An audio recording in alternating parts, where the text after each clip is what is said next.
Welcome guys. Today we're gonna be reacting to Mr. Nightmare today. Three most horrific, three most horrific caving experiences. And I'm here with Ian today. You want to say anything?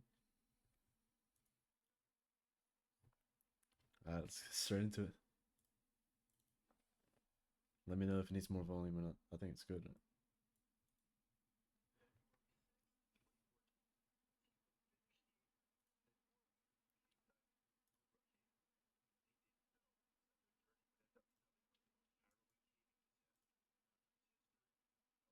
What made this already tragic event even more devastating was the fact that one of the divers, 46-year-old Kai Kankkunen, was all too familiar with the dangers of cave diving firsthand. He had lost his close friend and longtime diving partner during an exhibition through Montola Quarry in central Finland just a year earlier. Yet within months, he was back, preparing to dive into one of the most treacherous underwater cave systems in Europe. This time, he was joined by 4 other elite divers, including 42-year-old Patrick Gronqvist, 40-year-old Jari But just saying straight up right here, 34-year-old Jari. I would never mix that.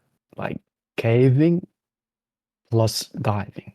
Like that's just asking for a disaster. Caving plus diving.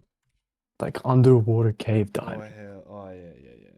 Like that's just one of them is already enough. yeah. Is That's enough. just Diving is enough. that's just a bad mix right there. Yeah, mixing caving and diving. That's just fucked up, bro. Yeah. Let's see what Usamaki, and the youngest, 33-year-old Vesa Rantanen. The plan was to enter through the submerged opening in the Plura River and exit through a second entrance. But pulling it off successfully wasn't going to be that simple, largely since Plura is the deepest known cave in Northern Europe.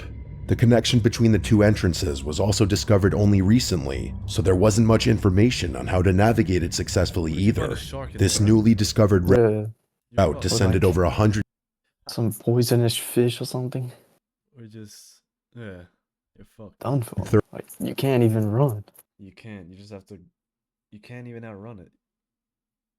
Yeah, because it's so small, right? The space. It's so small.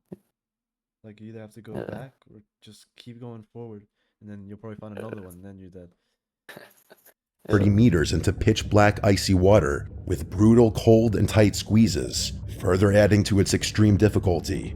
Even if everything went according to plan, the dive would have still taken 5 hours to complete, and in such brutal, unpredictable conditions, the margin for error was nearly zero. Any deviation from the carefully planned route, equipment failure, or a single tear in a dry suit meant a slow, freezing death.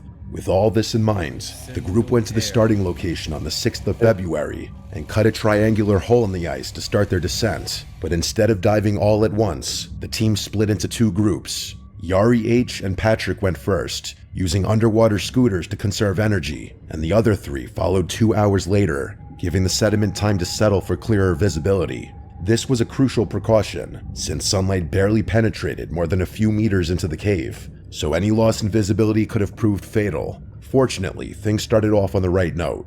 After descending 34 meters over the first 500 meters, the divers eventually reached a partially flooded, air-filled chamber that was over 250 meters long, giving them a brief resting point before the steep and challenging descent ahead. But surprisingly, they encountered little resistance on their way to the deepest section of the Plura cave, and for a brief moment, they allowed themselves to believe the entire mission might actually be this effortless. Unfortunately, they couldn't have been more wrong, something they came to realize after reaching a shockingly narrow section of the cave with a sharp turn. A fully geared diver could barely squeeze through, but at this point, forward was the only way out, so Patrick decided to go first. However, as he was thinking of how he could navigate the turn, Jari H's flashlight suddenly went out and then began flashing quickly. As Patrick turned back to see what was going on, he saw Jari begging for help. One of his bailout cylinders had gotten caught in the surrounding environment, preventing him from moving forward. Even worse was the fact that he was panicking, which at that depth is practically a death sentence. Patrick tried to calm him. I would say something. Imagine you're going to that. Like any scratch, you're fucked. Yeah. Like if you touch What you the mean? block, like if the tank or Yeah. suit, like just a little scratch, like you just don't lock in for that moment, you're fucked. Yeah. Down, And but even there wasn't much he's panicking right now. Yeah. He uses so much more oxygen. Yeah. Yeah, that's cool too. That's So his time is just dropping so fast. Yeah. That's yeah, That's I would never fucked. do this shit, bro. It's so stupid. Yeah, What do you no even get way, out of man. this? What do you get out of this? That's what I was gonna say. What do you gain from this? I Nothing. mean, I guess it's a cool adventure. Nah, how is it cool? You just waste like 10 hours of this. 10 hours that you leave home like at what, 6 a.m., come back at like 5 a.m., and then what? No one even That's it. cares. No one even cares about this. That's it. He could do in Unless that they're doing situation. like some research, but I doubt it. Nah. Going in and out the other side, they could just walk on top. The space was too tight, and one wrong move could rupture the suit or damage his gear, so he decided to focus on the core issue at hand. He let go of his scooter and carefully swam back to shift the bailout cylinder a few meters forward, helping Yari free himself. cylinder. But when he swam back to check on him, the situation had spiraled into something far worse. Yari's breathing regulator was somehow out of his mouth. Patrick put it back in as quickly as he could. Unfortunately, it was already too late. No Yari's way. lungs were already full of water, ending his life in the process. With his friend That's Jeez. crazy. Imagine you come back to check on your friend and he's dead. It's just dead. What do? That guy had to panic. Like, Well, I would be times- yeah, I would be he had to scared panic, then. like, times 10 more. Imagine, Yeah. yeah, then you're all alone just looking underneath the black abyss by yourself. Yeah, and what do you do with his body? Do you just leave it? Imagine on the way back, you're just swimming back, and then his face just like swims towards your face. Swims fast, yeah, I don't know. friend's lifeless body floating in front of him, Patrick wanted to scream, but he couldn't. He had to stay calm, otherwise he was going to become the next victim of Plura's cold, indifferent depths. That's the ultimate After taking test. some time to collect himself, Patrick checked his dive computer to see how long he'd have to stay submerged to avoid decompression sickness, and to his horror, it flashed 400 minutes. This was a haunting increase from the 120 minutes he saw earlier. What was supposed to be a 5-hour dive was now going to take as much as 9, and staying there any longer would only increase this time even further. So with no other option, Patrick turned away from his friend's body and began to swim towards the second entrance. Now, with no one else to keep him company, what he failed to realize was the second team was heading straight into the nightmare he'd left behind. Following the original plan, the remaining 3 divers set out exactly 2 hours after the first team. But as they descended to the deepest section, Vesa heard a distress signal coming from someone's diving equipment. Fearing the worst, he swam toward the sound, only to be greeted by the very outcome he was dreading. He saw his friend Yari's lifeless body blocking the narrow tunnel ahead. It was too much for him to even look at. No Unfortunately, way. Don't tell me he's gonna die as well. No way. Like he's gonna get scared and then he's gonna lose his mouth thing and then die, and then the other guy's gonna die. No way, it's triple deaths, bro. You think so? That's Mr. all I'm saying Mr. is Nightmare's about to say the worst thing that could have happened. He was about to say something when he saw his friend. Something worse. he oh did. yeah. What were you Now gonna all I'm saying is I would have taken the oxygen tank off the dead guy. Because I mean, say? Yeah. like the first guy, I would have just grabbed it. Because I But mean, then he also has to carry that thing that helps him move. I don't know. yeah, true. Nah, he could carry it. Yeah, he could carry it. Fortunately, the narrow passage gave him no other choice. If he wanted to move forward, he had to face it head on. Now, he could have turned back, but that meant spending up to 12 hours underwater, with no guarantee their oxygen would last that long. Meanwhile, Yari Yu, who was just behind Vesa, came face to face with the same tragic situation. But unlike Vesa, he lost his composure almost immediately and began to panic. Kai, the last diver on their team, tried to calm Yuri Yu down, but it didn't work. Panic underwater turned lethal in minutes. His breathing became extremely erratic, eventually resulting in Plura claiming the life of Yari Usamaki as well. Kai rushed to inform Vesa about what happened, only to find him violently kicking, trying to squeeze past Yari H's body. He urged Vesa to stop and turn back, but Vesa refused. With no other choice, Kai decided to go back the way he came, alone. By this point, he was convinced that Vesa would also die just like the others. But by some miracle, Vesa managed to make it through not long after Kai turned back. He's trying to squeeze through their bodies. That's what he said. That's At this point, 3 survivors were swimming alone, each believing he was the only one who made it out alive. Patrick and Vesa were heading toward the Stein Wait, Uglaflaglet what? dry chamber, while alive? How many people were there? I swear it was like 4. 2 and 2. Don't tell me Yeah. it was 5, because 2 people just died. That's what he said. Yeah, maybe it was 3 came afterwards. Yeah. Kai was slowly making his way back to the Plura entrance, and after 8.5 hours in the water, Patrick was the first one to reach the surface around 9 p.m., with Vesa emerging just an hour later. On the other side of the cave, Kai broke through the thin ice covering the pond's entrance at around 1:30 a.m., and he dragged himself into the van they all originally came in. He didn't know if Patrick or Vesa were still alive, but he held on to hope and began waiting for them to arrive. Fortunately, he didn't have to wait long. The two reached the van around 2 a.m., marking the end of their horrific journey through the underwater cave. But as terrifying as Plura was, it was far from the only cave to test the limits of human endurance. The Veryovkina Cave Incident. Just 4 years later, a descent into the world's deepest cave would also turn into a horrifying struggle to stay alive. One that made Plura look almost merciful. Veryovkina Cave, hidden deep in the mountains of Abkhazia, plunges over 2,200 meters into the earth, and fewer people have reached its bottom than have ever been to space. So in September 2018, a team of Russian cavers led by Pavel Demidov decided to face this challenge head-on for a second time, because as it turns out, they had already accomplished this feat just months earlier, when they not only reached the cave's bottom, but also measured its record-breaking depth. The only difference was that this time, they were joined by two new faces, British cave photographer Robbie Schoen and his assistant Jeff Wade. They had two goals: photograph the cave's extraordinary terrain, and also collect samples of possibly new species of shrimp and scorpion, both of which would help them study how life was able to sustain itself somewhere with absolutely no sunlight. But exploring this cave required an extensive amount of preparation. Each caver had to haul over 30 kilograms, or about 66 pounds of gear, while being wrapped in layers of thermal clothing to survive the cold. And the descent was just as brutal. To enter, they had to lower themselves through a narrow vertical shaft that dropped 32 meters straight down, and that was the easiest part, because the only way down from there was through thousands of meters of narrow, twisting tunnels. Reaching just the first camp, 600 meters deep, took around 8 hours. Fortunately, this was also their first rest stop.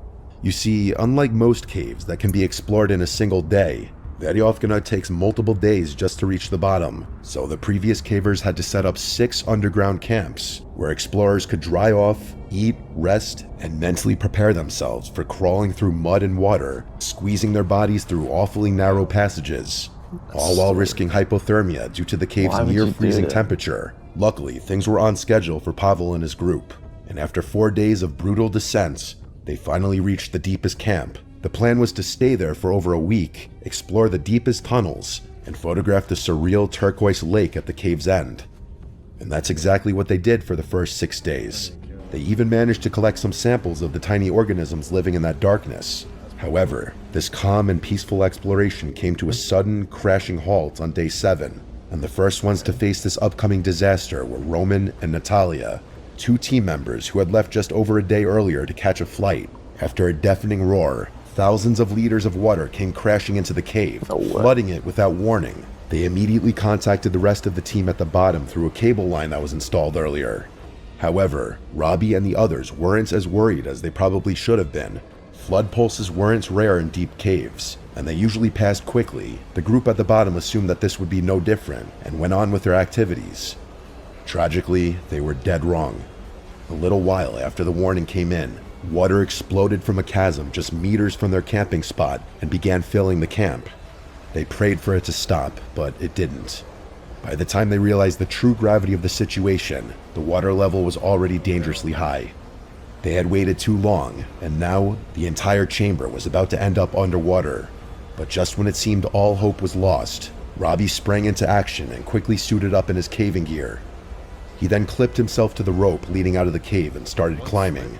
However, If you could just hit your head. Look how many like sharp edges. Yeah, it's so slippery. Yeah, with the water. this climb was going to be a lot more difficult than he'd imagined. Water was beginning to fill up the routes they took during their descents. Facing impossible odds, Robbie clenched his jaw and pushed forward, ready to take on whatever lay ahead. The water pressure was strong enough to make it a struggle just to breathe, but he endured. He knew that he was in the lead, and if he failed here, everyone behind him might get trapped. After hours of struggle, he finally reached a relatively dry section of the cave where the water had diverted down a different path. He also found an anchor point, and for the first time in what likely felt like an eternity, he was able to get some rest. He was also able to breathe a sigh of relief when, just a few minutes later, Wade appeared there as well. Turns out, he'd been following just behind Robbie the entire time. However, while they were relieved to see each other alive, neither had any idea if the Russians had made it out. In any case, there was no time to wait. The water level was still rising, and if they waited for the rest of the group, they'd be trapped again. After several more hours of a slow and excruciatingly difficult climb through near-freezing water, Robbie and Wade managed to reach the camp at 1,900 meters deep. Then, 15 minutes later, they saw headlamps flicker in the distance, and to their surprise, the remaining 5 Russian cavers emerged from the darkness. They all had barely made it through as well. However, this was no time for happy reunions. Fortunately, after 20 long hours in the camp, they noticed the water starting to recede. This was the signal they needed to ascend their climb and finally reach the surface after 4 more days of walking and climbing. They had survived the impossible, escaping from a cave that could have just as easily become their tomb. That said, while the threat in Veryovkina was something tangible, rising water, the dangers faced by Ted the Caver were far more mysterious and possibly supernatural. The story began in 2001, when a man named Ted published a series of blogs detailing his experience with a bizarre cave. In his first entry, dated March 23rd, Ted described a caving expedition with a friend he referred to only as B. The trip, which took place in December of 2000, led them deep into a remote cave and to the discovery of something strange. Deep inside a small chamber. What, can you hear the rain? Yeah. No, what I was gonna say is half of these caves that you go in, there's like you never know what you're gonna find. There's gonna be like weird shit in it. Oh yeah. Like, You don't know what's living down there. like, Yeah. exactly. That's I wouldn't know. Accessible only by descending over ledges and crawling through tight passages, they found a narrow hole just a few inches wide. This hole intrigued Ted because there was a steady, howling wind blowing from it, which made him believe there was an unexplored chamber just beyond it. And the thought of exploring that chamber, somewhere no human has stepped before, excited him to no end. After examining the hole, Ted and B determined that if they could open the hole somehow, there was just enough space for one of them to reach the other side. So they went back and returned a month later on January 27th, 2001, with the If you see a hole like in the cave, would you try to like Nah. break a little bit just so you could squeeze through the other side? No chance, bro. What if you get stuck and then there's like something on the other side and it's just coming towards you? And it just comes in, yeah, like you're cooked, bro. tools to widen the hole. But even with these tools, this was going to be a slow and exhausting process. The space around the hole was also too tight, forcing only one of them to work at a time. It took them 2 days to increase its size by just a couple more inches. However, they didn't let the slow progress discourage them from their ultimate goal, and that's when things started to get weird. Not only did the howling grow louder, it was now accompanied by a deep, rumbling sound that wasn't there before. Bro, that's telling you to get the fuck out. Fuck out, yeah. Didn't you take that as a sign? Alright, let's leave, bro. Yeah, We should go let's here. If things start to get weird, that's when you leave. Yeah, like it's literally giving you a chance to like live, like just get out. Yeah. And they just keep going, bro. They tried to convince themselves the rumbling was just trucks passing along a nearby mountain highway, but deep down, they knew Yeah, nice. that road wasn't nearly busy enough to They try create a sound so themselves because they're like, we want to do this. Let's just think of the most easiest constant. thing. Things became even more unsettling on February 10th when they entered the cave with B's dog. She had explored caves with them before, and the two were hoping to put her into the tunnel behind the hole to see how far it went. But something immediately felt wrong. As soon as they approached the work site, the dog became agitated and refused to go anywhere near the hole. After several unsuccessful attempts to make her go through the hole, they went back to their original plan, widening the passage just enough for one of them to squeeze through. But as B was drilling near the hole, he heard yet another unexplainable noise. It sounded like someone grinding a rock against other rocks from deep within the tunnel. Ted assumed B's ears were just ringing because of the drill and urged him to continue. And by the end of the day, they had managed to carve out the hole just wide enough to fit a head through. But just as they were getting used to the strange noises, the two heard a loud, screeching scream echoing from within the hole on March 3rd. Ted described it as the most terrible scream I've ever heard. This terrified him enough to quickly seal the hole with rocks and wait in silence. But when several hours passed and nothing happened, the two went back to work. As much as it's What the You heard heck? that? He sealed it because he was scared, and then hours later he opens it again. Back to work. What are they Bro, doing, bro? It's giving them like 10 warnings to get the fuck out. Yeah. all I'm saying is that it has to be like a mothership, like an alien ship in there. That's what I'm Yeah. saying. That's the only supernatural thing. Scared them. They wanted to know what was on the other side even more now. And as luck would have it, they were able to make the hole wide enough to fit Ted on their next visit, though it was still an extremely tight squeeze. He could barely move forward with his arms pinned to the side. Still, he pushed on and eventually made it to the other side. He was determined to reach the end and find the answer to all the bizarre sounds, but what he found on the other side left him with even more questions than before. The hole opened up to a surprisingly roomy chamber with a large stone leaned against the wall. However, this stone was way too round to be something natural. Near this stone, he also spotted strange hieroglyphic-like markings on the wall, Yeah, I knew. depicting a group of people surrounding a mysterious symbol. Now more confused than ever, Ted squeezed back through the hole and told B everything. The two decided to come back with someone else who could help them make sense of what Ted saw, and returned with a friend named Joe on April 14th. Egypt shit? Unfortunately, as Joe and Ted were about to crawl through, Ted slammed his head on the cave wall and got a concussion, leaving Joe with no other choice but to explore the new chamber alone.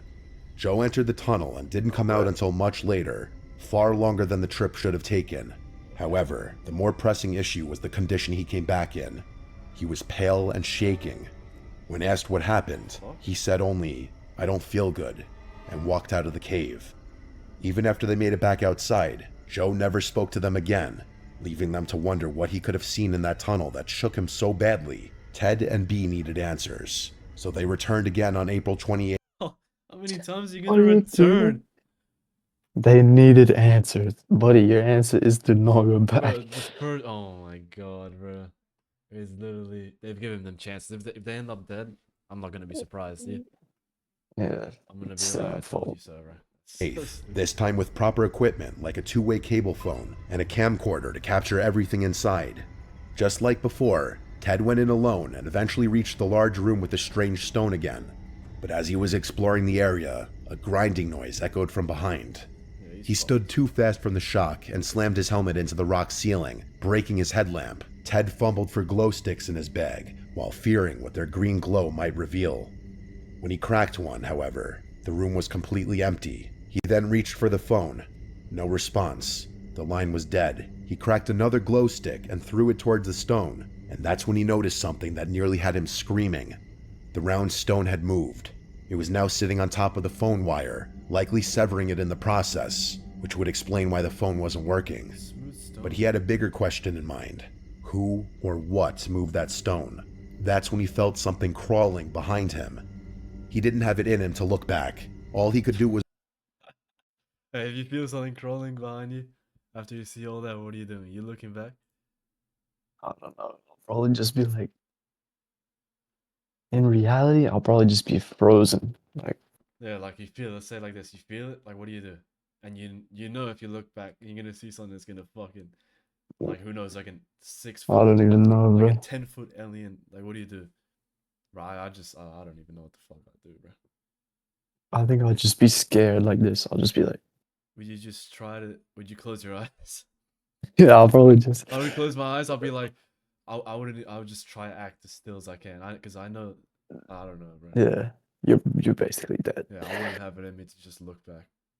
But guess what? I would never be in that situation Yeah, so because I don't I'm have not to dumb think. enough. So I don't have to think. I wouldn't be in it, so I don't have to do the shit.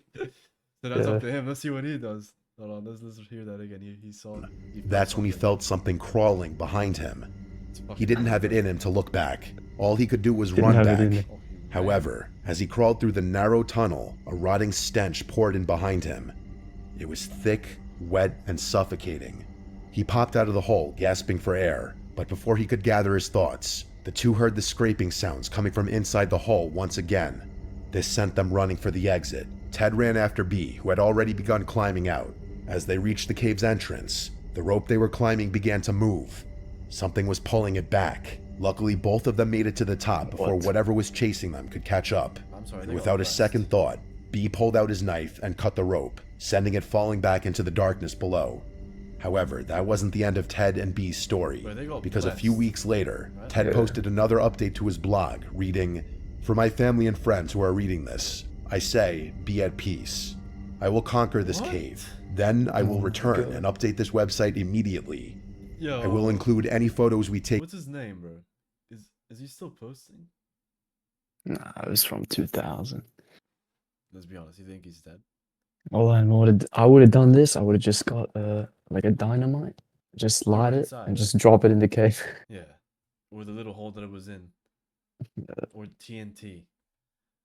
Yeah. Wait, do you think he's missing? Let's see. Let's predict. Predict. Predict. You think he's gone? Is he dead or missing? When Mr. Knight Yeah, finishes the video? missing. I reckon Missing? missing. Not I think they he's didn't missing. find the body or anything, Yeah, he's but missing. the blogs probably just stopped and now he's missing. Yeah, 100%. in the cave today, and if you stop by the house, I will show you the video I will have. I expect to be home later tonight or tomorrow at the latest. See all of you soon with a lot of answers. Love, Ted. This was the last thing Ted ever posted on the internet. Yeah. Meanwhile, Ted's The last thing ever The last posted. thing he posted on the internet, I knew it, bro. Why the fuck would you go back? This was the last thing Ted ever posted on the internet.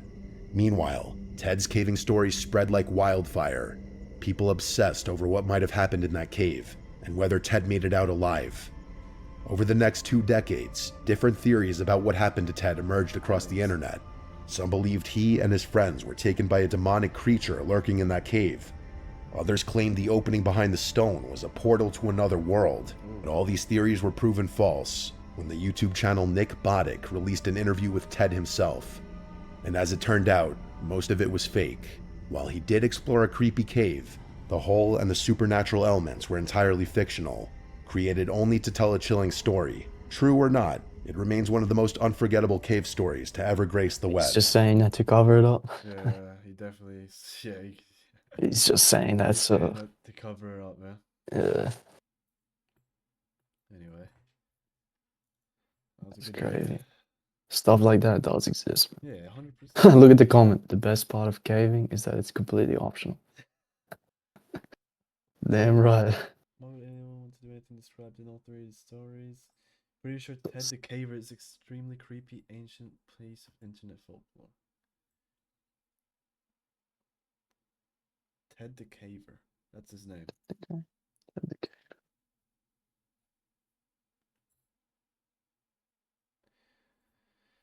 Yeah, that's Yeah. stuff. But stuff like that exists, bro. 100%. No, I like the one that he said, like a portal to another world, another dimension. It was either that. Yeah. That's my theory. It was either that or it was aliens, bro. Because if someone finds something like that, they don't have to tell anyone. Exactly. There's no, they don't have to say anything. But let's say there is like, like portal to another world, or aliens. Like, where would they hide? Where there's no people. Underground. Yeah, underground, where people don't go. Yeah. Like, Yeah. it just makes sense. Like, but that shit exists.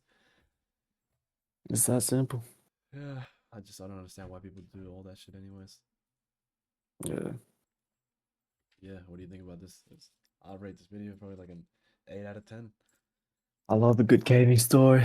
Gaming stories are addicting. They're pretty good, bro. Yeah. Especially that last one, Last Ted the one, Caver. Ted the Caver. The last one was good. Ted the Caver. Yeah. Hopefully you guys enjoyed. Leave a like, subscribe. Anything else you want to say? You'll never go caving. I'll never go caving. That's all I'm saying. Remember, guys, it's completely optional. Nah, remember. Let's say something. If this video hits, I'm never going. You could get 1 billion views on this. if I'm this never video going blows caving. up, we're going to I'm this never- cave where he disappeared. You and me. I'm never going caving. I'll buy a ticket, 2 flights, and we'll go to this cave, and we'll film where he was inside. Bet. Bet? I'll turn around and I'll show you what was behind.